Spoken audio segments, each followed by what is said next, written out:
அப்படியே கொஞ்ச நேரம் வெயிட் பண்ணுங்களா?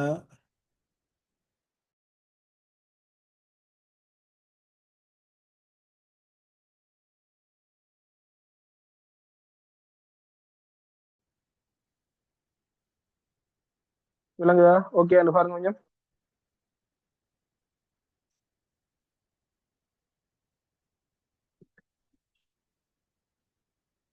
சரியா?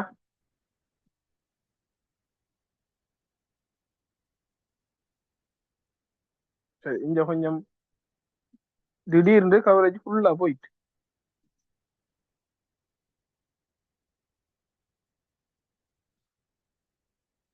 சரி, அப்ப பாருங்களா. அப்ப நீடித்து நிலை பெறும் உணவு உற்பத்தி. சரியா? அப்ப ஒரு உணவுப் பொருளை நாம தயாரிக்கும், ஒரு உணவுப் பொருளை நாம பாவிக்கும் அப்படி சொன்னா அது நம்ம மட்டும் பாவிச்சுட்டு விடாம அடுத்த சந்ததிக்கும் போய் சேரணும். சரி, அப்ப அடுத்த சந்ததிக்கும் அது போய் சேரணும்னா நான் என்ன செய்யணும்? ஏன் முதலாவது நான் உணவுப் பொருளை இப்படி பாதுகாக்கணும், உணவுப் பொருளை அடுத்த சந்ததியை கொடுக்கணும்ன்ற ஒரு கேள்வி வரும். அடுத்து, ஏன் நான் ஒரு உணவுப் பொருளை பாதுகாக்க போறேன், ஏன் நான் உணவுப் பொருளை அடுத்த சந்ததியை கொடுக்க போறேன் சொல்லி கேட்டா சனத்தொகை அதிகரிச்சுட்டே வருது.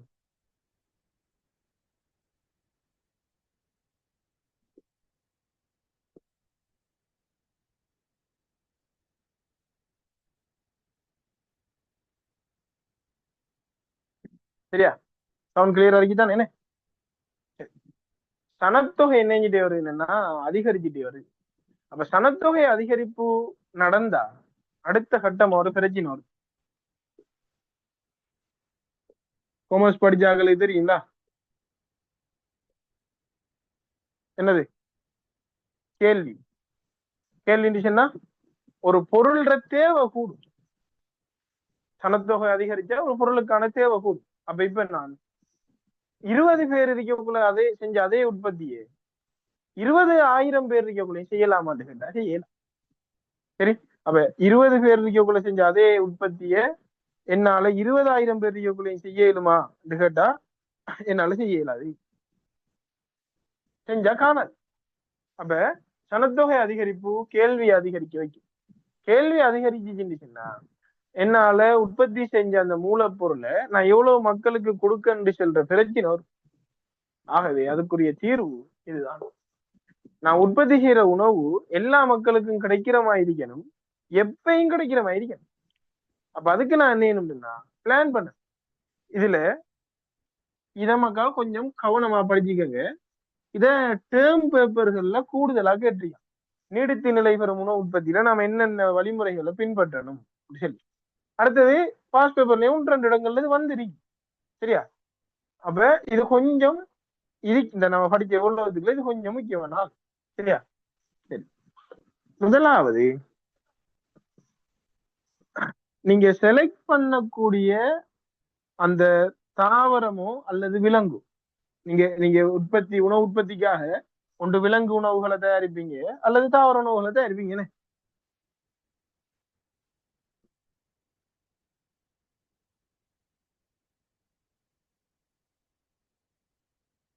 இது நாம அப்படியே 6வது பின்னுக்கு படிப்போம்.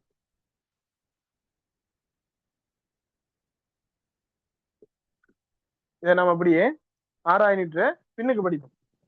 நீங்க செலக்ட் பண்ற அந்த தாவரமோ அந்த விலங்கோ எப்படி இருக்கணும்னா உயர் விளைச்சலை தரக்கூடியதா இருக்கணும். இப்ப யோசிச்சு பாரு, நீ கிடந்து மல்லு கட்டி வாங்கி செஞ்சு எல்லாம் செஞ்சு ஒரு 6 மாசம் இந்த விலங்கையோ இந்த தாவரத்தையோ வளர்க்கறதுக்கு கஷ்டப்படுறாய். 6 மாசம் கழிச்சு அதுல இருந்து ஒரு ஒரே ஒரு எச்சம் தான் வருது. இப்ப வெள்ளாம செய்வா, வெள்ளாம செய்யறது கிட்டத்தட்ட மாச கணக்குல 4 மாசம் 5 மாசம்லாம் செய்வா, அந்த போகம் சொல்லி சொல்லுவோம். இப்ப அந்த வெள்ளாமை செஞ்சு அவ்வளவு 4 மாசம் கஷ்டப்பட்டு ஒரே ஒரு நெல் எடுத்துட்டு வர்றதுக்கா நாம செய்யற. அப்ப இந்த இந்த இந்த செலக்ட் பண்ற இந்த தாவரம், நீங்க செலக்ட் பண்ற இந்த விலங்கு பைனல் அவங்களுக்கு கடுமையான ஒரு அறுவடையை தரணும், விளைச்சல் உயர்வு அறிக்கணும். இது அப்படி செலக்ட் பண்ணணும். 2வது, இந்த ஆடு மாடு வளர்க்குறாக்களுக்கு எல்லாம் தெரிஞ்சிருக்கும், மாரி காலம் மழை காலம் வந்துச்சுண்டா நோய் பரவும். அப்படி அந்த நோய் பரவினோன்னு நம்மகிட்ட இப்போ உதாரணத்துக்கு ஒரு 120 ஆடு இருக்குன்னு. இந்த 120 ஆடுல ஒரு 80 ஆடுக்கு நோய் பிடிச்சு செத்துட்டுண்டா. ஆகவே நீங்க செலக்ட் பண்ற அந்த தாவரமும் விலங்கும்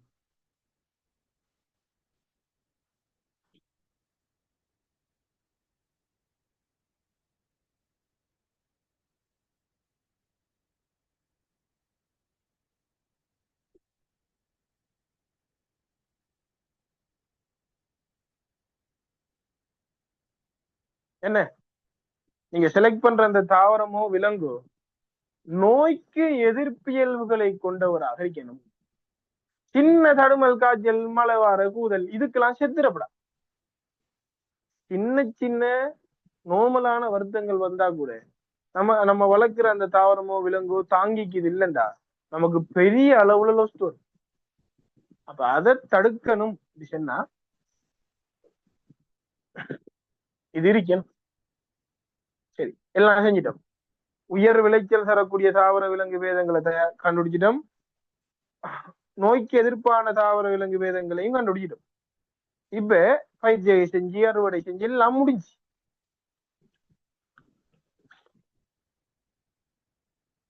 அறுவடை செஞ்சுட்டு இப்ப நீங்க ஒரு வெள்ளாமை செய்றீங்கடா, வெள்ளாமை செஞ்சுட்டு யூரியா போட்டுப்பீங்க, அதுக்கு கெமிக்கல் யூஸ் பண்ணிப்பீங்க, எல்லாம் யூஸ் பண்ணி எல்லாம் செஞ்சு விட்டு வெள்ளாமை வெட்டி முடிய நீ அப்படியே விட்டு போட்டு வந்துட்டீங்க. அடுத்த முறை உங்களால் அந்த இடத்துல பயிற்சியை செய்யலுமா?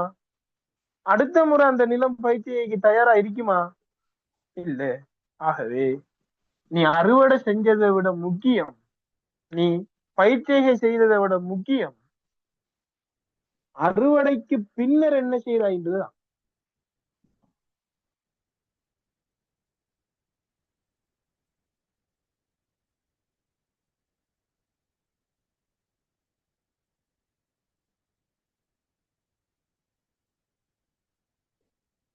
என்னது அறுவடைக்கு பின்னான தொழில்நுட்பம்? அறுவடை புறம் நீ என்ன செய்யறாய்? அதான். அப்ப இது மூணையும் சோதிக்கானா, இது மூணையும் கேள்விகள்ல கேட்காணும். சரியா? அப்ப ஒரு அறுவடைக்கு பிறகு நீங்க என்ன செய்றீங்கன்றது அறுவடை செய்யற காலத்துல நீங்க செஞ்சதை விட முக்கியமான. அப்ப நீடித்து நிலை பெறும் உணவு உற்பத்தியை நீங்க ஒரு சூழலுக்கு கொடுக்கணும், ஒரு அடுத்த சந்ததிக்கு கொடுக்கணும்டா, இதை ஃபாலோ பண்ணுங்க. சரி, கஷ்டப்பட்ட காலத்துக்குள்ள நிறைய விளைச்சல் வரணும். கஷ்டப்பட்ட அந்த விஷயம் வீணாயிடப்படா, சின்ன நோய் இல்லாம தான் செத்துடப்படா. அப்ப நோய்க்கு எதிர்ப்புள்ள தாவர விலங்கு பேதங்களை தயாரிக்கணும், பயிரிடணும். அடுத்தது எல்லாம் செஞ்சு முடிஞ்சது பிறகு அறுவடைக்கு பின்னரான தொழில்நுட்பம். 2, அந்த அறுவடைகள் என்ன செய்யறது இல்லை, தொழில்நுட்பத்தை யூஸ் பண்ணணும். நம்ம பாவிச்ச நிலம் இருக்கும், நம்ம பாவிச்ச ஏரியா இருக்கும், அதை திரும்ப பழைய மாதிரி கொண்டுட்டு வந்தா தான் அடுத்த முறை அதே பிசினஸ் செய்யலாம், அதே இல்லாம செய்யலாம். என்ன அப்ப இந்த இந்த 3 விஷயங்களை ஃபாலோ பண்ணித்தான் நீடித்து நிலை பெறும் ஒரு உணவு உற்பத்தி இருக்கும். சரியா? ஏன் நீடித்து நிலை பெறும் உணவு உற்பத்தின்னா சனத்தொகை கூடுது. சரியா மகா? அப்ப இவ்வளவு விஷயங்கள் தான் ஆரம்பத்துல நமக்கு உயிரியலை கற்பதன் நோக்கம். அப்ப தாவரத்தை பத்தி படிப்பேன், அதால தாவரம் சம்பந்தமான நோய்களை பத்தி தெரிஞ்சுக்கலாம். விலங்குகளை பத்தி படிப்பேன், அதால மனிதன் சம்பந்தமான நோய்களை பத்தி தெரிஞ்சுக்கலாம். அடுத்தது சூழலை பத்தி படிப்பேன், அப்ப இயற்கை வளத்தை பத்தி தெரிஞ்சுக்கலாம். டைவர்சிட்டியில நான் எப்படி இந்த அங்கிகள் வந்துச்சு, வாழ்ந்துச்சு, தொடங்கிச்சுன்றத படிச்சுக்கலாம். அப்ப இவ்வளவுத்தையும் படிச்சுன்னா என்னால இந்த அங்கிகளையும் பாதுகாக்க இயலும், என்னால இந்த அங்கிகளையும் பாதுகாக்க இயலும். சரியா? அப்ப ஷோர்ட்டா ஒரு ஒரு ஒரு குறிப்பிட்ட டைமுக்குள்ள நாம இந்த விஷயம் அவ்வளவுதையும் பார்த்துட்டோம் தானே. என்ன அப்ப இவ்வளவுதான் முதலாவது அழகுல இருந்து ஸ்டார்டிங்ல உனக்கு இவ்வளவு விஷயமும் ஒரு பயாலஜி படிக்கிறதால உனக்கு தெரியணும். இது கேள்விக்கெல்லாம் வருமானு கேட்டா இது கேள்விக்கெல்லாம் வர்றது இல்லை, இப்படி ஒரு கேள்வி கேட்க மாட்டான். ஆனா இந்த விஷயத்த கேட்கான். நீடித்து நிலை பெறும் உணவு உற்பத்தியில அதை நீங்க டெவலப் பண்ணணும்னா என்ன செய்யணும்? சரி, அப்ப நம்ம இவ்வளவு நேரம் கழிச்சதுல மெயின் இவ்வளவு தான். இதை நோட் பண்ணுங்க, குயிக்கா நோட் பண்றேன்னா அந்த நீங்க ஷோர்ட் நோட் ஒன்று வச்சுக்கோங்க தானே, அதுல நோட் பண்ணுங்க.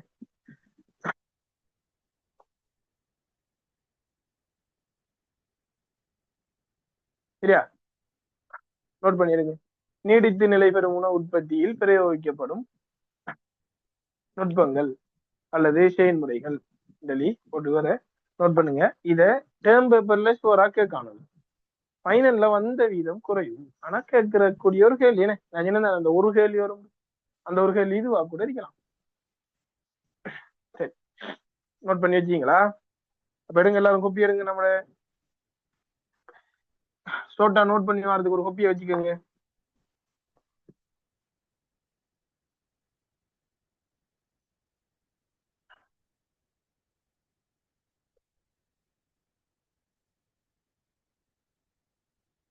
ஷோர்ட்டா நோட் பண்ணி வரதுக்கு ஒரு கொப்பி வச்சுக்கோங்க. அதுல எழுதுங்க, அப்ப நீடித்து நிலை பெறும் உணவு உற்பத்தியினுடைய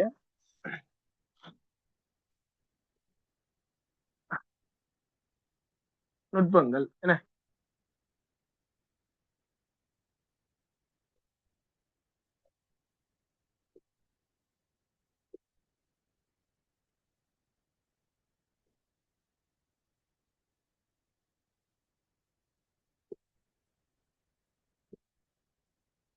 சரியா?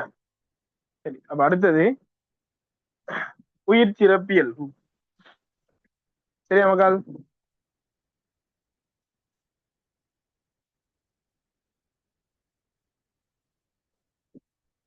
சரி, உயிர் சிறப்பியல். அப்ப முதலாவது யூனிட்ல இருந்து கேள்வி வாரது இந்த செக்ஷன்லாம். இந்த முறை இந்த செக்ஷன்ல இருந்து ஒரு எம்சி கொண்டு வந்து, சரியா? இந்த முறை உயிர் சிறப்பியல் சம்பந்தமா ஒரு எம்சி வந்திருக்கு 2025ஆம் ஆண்டு. சரி, அப்ப எத்தனையாவது கேள்வின்னு சொன்னாரு? 6வது கேள்வி இல்லைங்களா?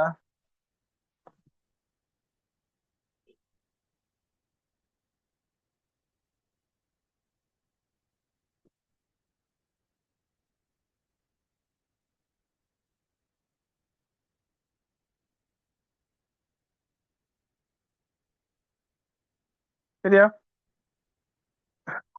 அது மக்கள் 3வது கேள்வி, 2025ஆம் ஆண்டு 3வது கேள்வி.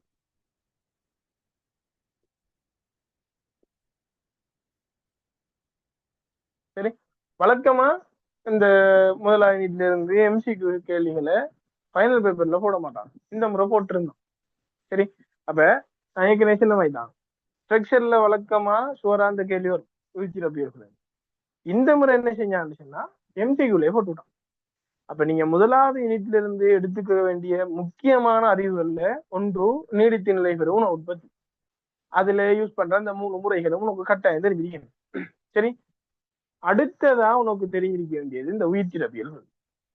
இது எந்த கதையும் இல்ல, ஸ்ட்ரக்சர்ல ஃபர்ஸ்ட் கேள்வியா வந்து தெரியும். என்ன, வழக்கமா ஒரு ஒரு ஒரு ஸ்ட்ரக்சர், அது மாடல் ஸ்ட்ரக்சரா இருந்தாலும் சரி, ஃபைனல் ஸ்ட்ரக்சரா இருந்தாலும் சரி, இத கேட்கும். சரி, இந்த விஷயங்களை சோதிச்சுட்டே இருக்காங்க. அப்ப நீங்க என்ன செய்யணும் சொன்னா, இந்த 7 உயிர் சிறப்பியல்புகளை தெரிஞ்சிருக்க. அப்ப நான் ஏற்கனவே சொன்ன மாதிரி தான், ஒரு உயிரங்கி என்றால் என்ன, ஒரு உயிர் என்றால் என்ன என்ற செல்ற கேள்விக்கு உயிரியலாளர்கள்ட்ட, பயாலஜிஸ்ட் இருப்பாரு, அவர்களுக்கு விட இல்லை. ஆனா ஒரு உயிரங்கி என்னென்ன செய்யும் கேட்ட எனக்கு தெரியும். அவ முதலாவது யூனிட்ல நீங்க கவனம் செலுத்த வேண்டிய இடம் இதுதான். இது சுவர். இந்த முறை எம்சிக்யூலயே வந்துட்டு, சரியா? 25ஆம் ஆண்டு பேப்பர் பார்த்தாக்கள் யாரு?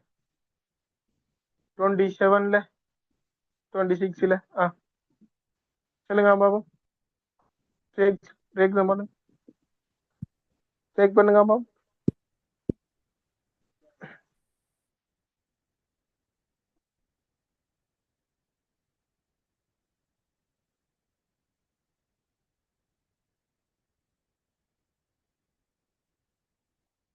பார்த்தாக்கள் ஒரு ஆள் பார்த்துருக்கீங்க. இங்க பாருங்க, இப்ப இத பாக்குறதால என்ன நடக்க போகுது? இப்ப 25 பேப்பரு நான் 26ல அன்னைக்கு எழுத போறேன், நான் 27 நான் எழுத போறேன். நான் ஏன் பார்க்கணும் விஷயம்னா, முதலாவது ஒரு விஷயத்த மனசுல ஞாபகம் வச்சுக்கோங்க. அது அந்த அந்த ஒரு எக்ஸாம் நடந்த உடனே நீங்க பாக்கீங்கன்றது என்னத்தை அடையாளப்படுத்துன்னு தெரியுமா? உங்களுக்கு இருக்கிற ஆர்வத்தை அடையாளப்படுத்து. சரியா? அப்ப எந்த ஒன்று நமக்கால் ஆர்வம் தான். இந்த ஒரு ஆள் பார்த்துருக்கீங்க, சரி, 2 3 பேர் பார்த்துருக்கீங்க. சரியா? அப்ப ஆர்வம் தான் நம்மள சரியோ போலையோ ஒரு விஷயத்துல முயற்சி செய்ய வைக்கும். முயற்சி தான் நம்மளுக்கு வழிகாட்டும். ஒன்று நாம முயற்சியை சரியா செய்வோம், இல்லாட்டி பிள்ளையா செய்வோம். என்ன வேலை ஜெயபாடமாக்கிட்டு இருந்திருப்போம் இவ்வளவு நாள், பிள்ளையான ஒரு முயற்சி. ஆனா முயற்சி தானே, அது ஏதோ ஒரு இடத்துல கொண்டு போய் சரியான இடத்துல சேர்த்துரும். பிசிக்ஸ தியரி படிப்போம் நினைச்சிட்டு ஏதோ ஒரு முயற்சி தானே அது, அது சரியா பிசிக்ஸ்ல என்ன செய்யணும்ன்ற இடத்துக்கு கொண்டு போய் சேர்க்கும்.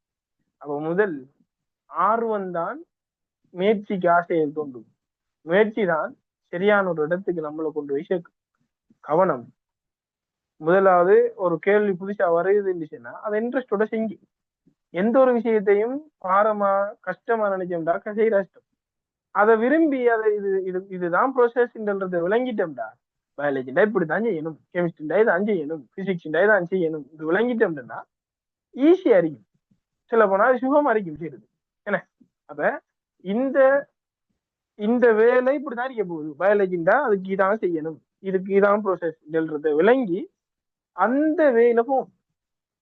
அப்ப இது 2-3 பேரு தான் பார்த்திருக்கீங்க. தேடி படிக்கிறதுக்கு இன்ட்ரெஸ்ட் அதிகம். இன்ட்ரெஸ்டா இருந்தீங்க ஈஸியா இருக்கும் எல்லாம். அப்ப உயிர் சிறப்பியல் முதல் மக்கள் ஒரு 7 இருக்கு. அப்ப என்னோட இந்த முதல்ல கதை முடியுது என்ன. சரி, உயிர் சிறப்பியல் முதல் ஒரு 7 இருக்கு. இப்ப எந்த கேள்வி என்னன்னு, இந்த 7 உயிர் சிறப்பியல்வையுமே ஒரு அங்கி காட்டணுமா, இல்ல இந்த 7ல எதுண்டான உண்டையாவது காட்டினா போதுமா? நான் ஒரு ஆளு இவருக்கு உயிர் இருக்கி சொல்லணும்டா, அவரு இந்த 7 உயிர் சிறப்பியல்வையும் காட்டணுமா, அல்லது இந்த 7ல எதுண்டான உண்டை காட்டினா போதுமா? சொல்லுங்க அம்மா.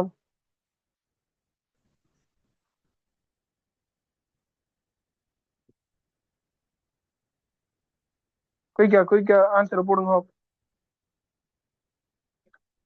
7 உயிர் சிறப்பியல்பையும் காட்டினா அவர் உயிரங்கியா, அல்லது இந்த 7ல இருந்தானா ஒன்றை காட்டினாலே அவர் உயிரங்கிதானா? ரிஸ்கி அகமத் 7ஐயும் காட்டணும். ஒரு ஆள் போட்டிருக்காரு. அடுத்து கேம் ஸ்டோரி கம்ப்யூட்டர் யாரோ ஒரு ஆள் 7ஐயும் காட்டணும். 7ஐயும் காட்டணும். 7ஐயும் காட்டணும். போடுங்க. எக்டி வரீங்க மக்கா, உசுரோட இருக்கீங்களான்ட்டு சோதிச்சுதான் இப்ப அடிக்கடி குணங்கள் நடமாட்டம் கொஞ்சம் பாரான்னு இருந்தாப்புல.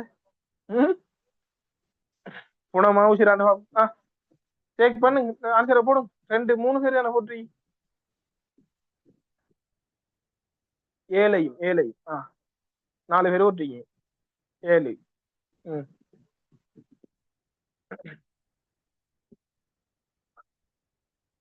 மத்தாக்கள் என்ன, உண்டை காட்டினா போதும். சரி, கவனிங்களா? அவ ஒரு ஒரு தொகையான மக்கள்கிட்ட இருந்து பதில் கிடைக்க பெற்றதால நம்ம பார்ப்போம். சரி, நல்லா கவனிச்சிங்களா? இப்ப ஒண்டை காட்டினா போதும் என்று சொல்ற முடிவுக்கு நீங்க வந்தீங்கன்னா, நீங்க அதுல படிச்சிருப்பீங்க, அலைகளால நகரேனும், அதாவது அசையேனும், விருத்தியாக என்ன, மலைகளால பளிங்குகளால வளரேனும். அப்ப மலைக்கு உயிர் இருக்கியா? இல்ல. அலைக்கு உயிர் இருக்கியா? இல்ல. அப்ப ஒரு உயிர் அங்கின்று நான் ஒரு ஆளை செல்லணும்டா, நல்லா ஞாபகம் வச்சுக்கோங்க, இந்த 7 உயிர் சிறப்பியல்பையும் அவரு கட்டாயம் காட்டியே ஆகணும்.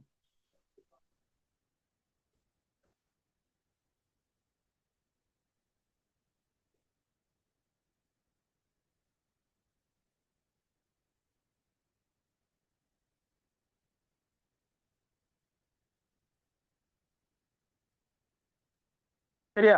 அப்ப இதைத்தான் நீ உனக்கு உயிர் சிறப்பியல்களை இதைத்தான் சோதிப்பான். இந்த புள்ள என்ன விளங்கிருக்கு இந்த உயிர் சிறப்பியல் சம்பந்தமா? அப்ப வாழ்க்கை வட்டத்துல ஒரு கட்டத்திலேயாச்சும், எல்லா டைமும் இல்லை, அவர வாழ்க்கை வட்டத்துல எப்பண்டான ஒரு கட்டத்துல, எதுண்டான ஒரு கட்டத்துல இந்த 7ஐயும் காட்டணும். ரைட்டா?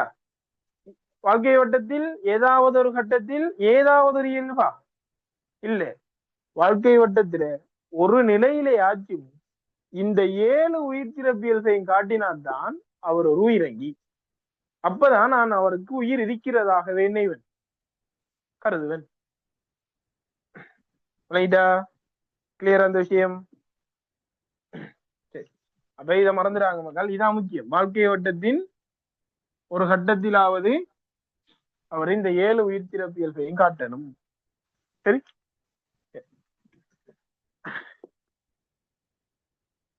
முதலாவது உயிர் சிறப்பியல்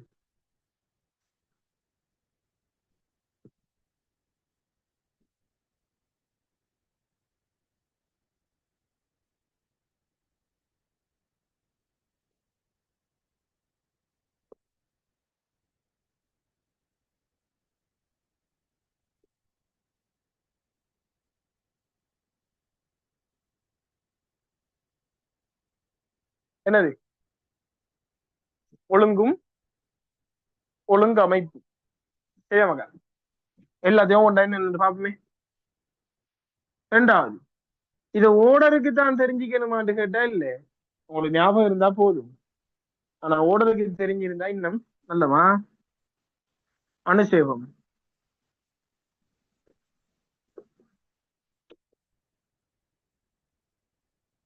வளர்ச்சியும் விருத்தியும் உங்களுக்கு தெரியும் தானே? அதுக்காண்டி நான் எல்லாத்தையும் எழுதுறேன். உருத்துணர்ச்சியும்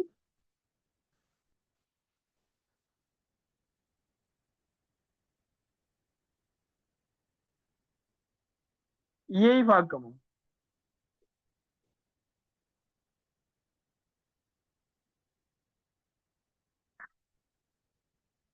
இசைவாக்கம்,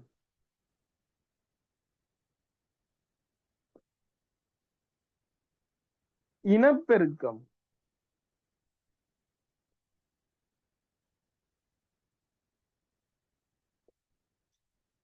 சரி, கடைசியா தலைமுறை உரிமையும்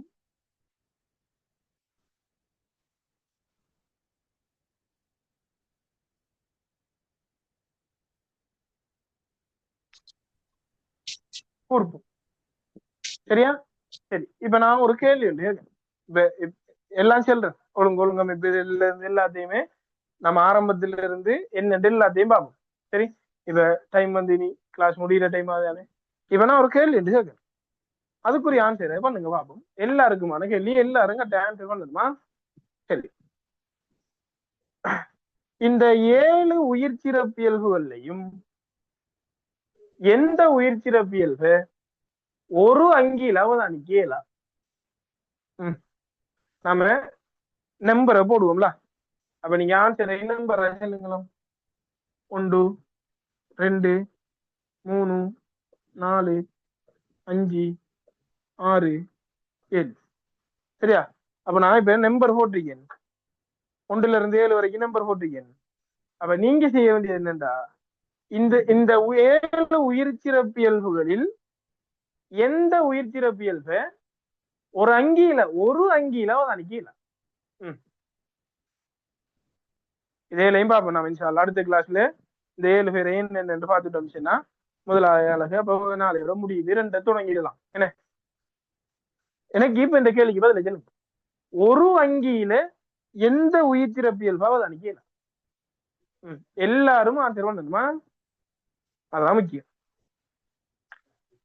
ஸ்டார்ட் பண்ணுங்க மக்கள். 1 ஒரு ஆள் போட்டிருக்கு முதலாவது ஒழுங்கமைப்பையும் பார்க்கலாம். ஒரு ஆள் போட்டிருக்கு 7. சரி,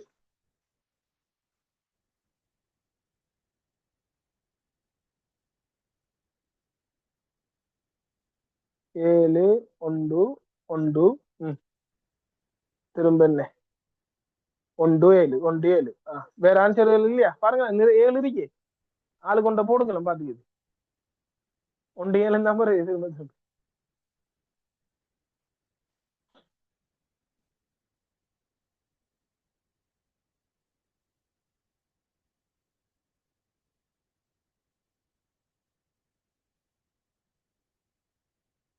சரி, வேற வேற விடைகள் கொஞ்சம் பேர் ஆன்சர் பண்ணிக்கிங்க. 1 2 3 4 5 6 6 7 பேர் தான் ஆன்சர் பண்ணிக்கிங்க. மிச்சாக்கள் ஒரு அங்கியில ஒரு அங்கியில இந்த 7 உயிர்த்திரப்பியல்களை எதை பார்க்க மாட்டாய்? கொய்க்கா கொய்க்கா.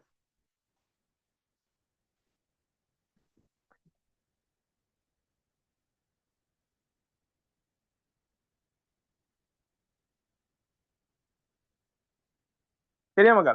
அப்ப எழுதுங்க, நம்ம கொப்பி ஒன்று வச்சுக்கோங்க. என்ன தானே கொப்பி எடுங்க எல்லாரும், எடுத்து எழுதுங்க கேள்வி. எந்த உயிர்த்திரப்பியல் வினை, எழுங்க, எந்த உயிர்த்திரப்பியல் வினை,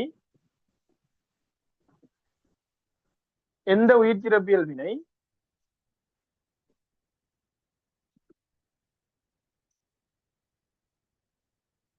தனி ஒரு அங்கியில் அவதானிக்க முடியாது? எந்த உயிர்த்திரப்பியல் வினை தனி ஒரு அங்கியில் அவதானிக்க முடியாது? அப்ப இது ஒரு ஈஸியான செக்ஷன். இதுக்குள்ள இருந்து கேட்கக்கூடிய மேக்சிமம் கஷ்டமான கேள்வி தான் இப்ப நான் கேட்டீங்க உங்கள்ட்ட. கஷ்டமான கேள்வி இல்ல, இதுக்குள்ள இருந்து கேட்கக்கூடிய மேக்சிமம் கஷ்டமான கேள்வி. அப்ப அதுக்கே எனக்கு ஆன்சர் தெரியும், அதுக்கே எனக்கு யோசிக்க தெரியும்டா. இதுல கேட்கிற வழக்கமான கேள்வி எல்லாம் பிள்ளை ஆன்சர் வந்து நாம இதுல எது அப்டூமலான விஷயம்ன்றத பார்த்து படிச்சாச்சு, விஷயம் முடிச்சு. சரியா? இந்த கேள்விக்குரிய விட என்ன, ஒரு 7-8 பேரை அதை போட்டிருக்கீங்க. மிச்சாக்கள் எங்க அறிவித்தல் கொடுப்போமா? இன்னொரு பூத உடல் எடுத்து வாங்கண்டு போடுங்க போடுங்க, மத்தாக்கள் ஆன்சர் போடுங்க. இல்லாட்டி ஒவ்வொரு ஆளா கூப்பிட்டு கேட்கப்படுறேன்.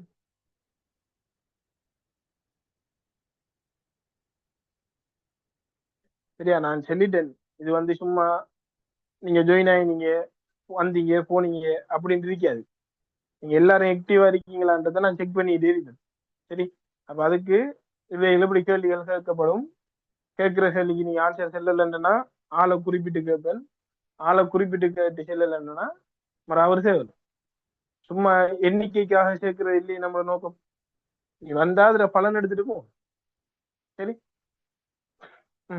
அடுத்த இந்த ஆன்சர் போடக்குள்ள கொஞ்சம் எவ்ரி ஒன்ல போடுங்க. ஒவ்வொரு ஆளா வந்து பாக்குறதுக்கு டைம் இல்லை தானே. போடுங்க மக்கள்.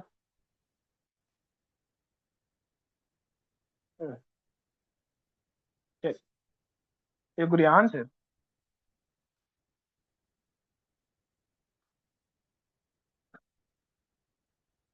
தலைமுறை உரிமையும் கூர்ப்பும். சரியா? இப்ப இது எல்லாத்தையும் நம்ம அடுத்த கிளாஸ்ல என்னன்னு பார்ப்போம். இப்ப நான் இந்த கேள்விக்குரிய விளக்கத்தை சென்ற பாருங்க.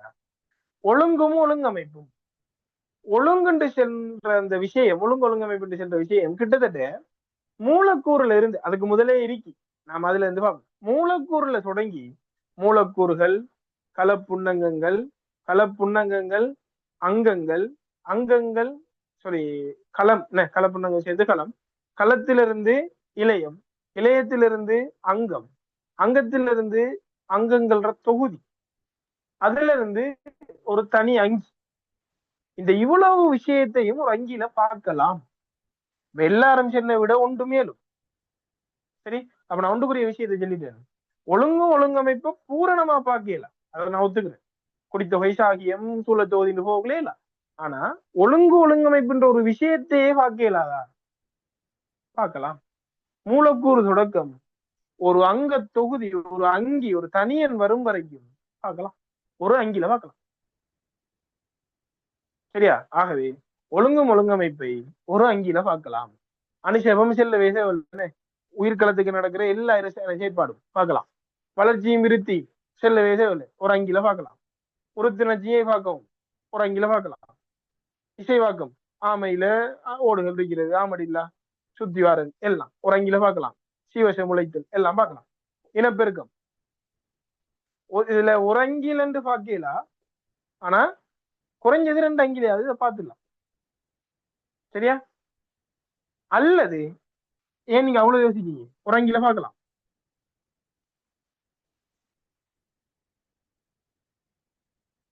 இலிங்க மில்முறை இனப்பெருக்கம் ஒரு அங்கி போதும். இலிங்க மில்முறை இனப்பெருக்கம் செய்யும். அப்ப அது கிளியர். சொல்லுங்க பாப்போம்.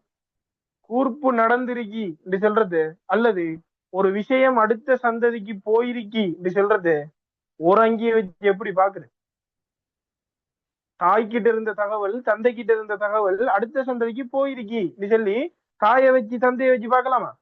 என்ன வேணும்? அடுத்த அங்கி வேணும். கூர்ப்பு நடந்திருக்கின்றத அடுத்த அங்கியை வச்சு பார்க்கலாமா?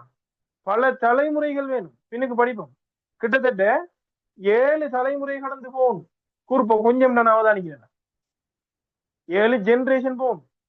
ஆகவே மக்கள் இதுல இது எல்லாத்தையும் நீங்க ஒரு அங்கில பார்க்கலாம். ஈவன் இனப்பெருக்கத்தை கூட நீங்க பார்க்கலாம். அதாவது இலிங்க மின்முறை இனப்பெருக்கம்.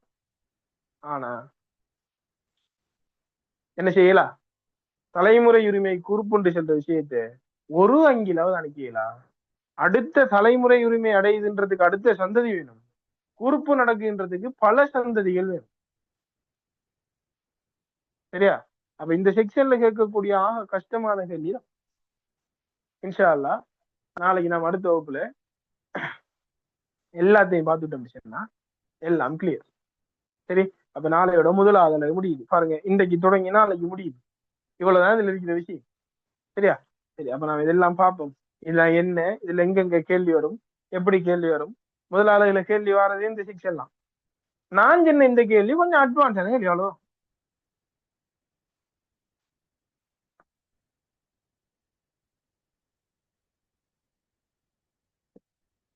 சரியா?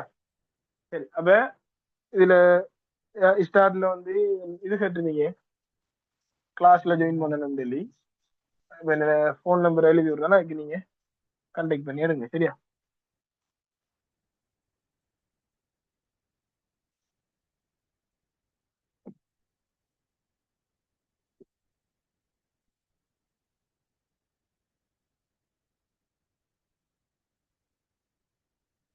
நன்றி, வணக்கம் சார். நன்றி மக்கள், நன்றி.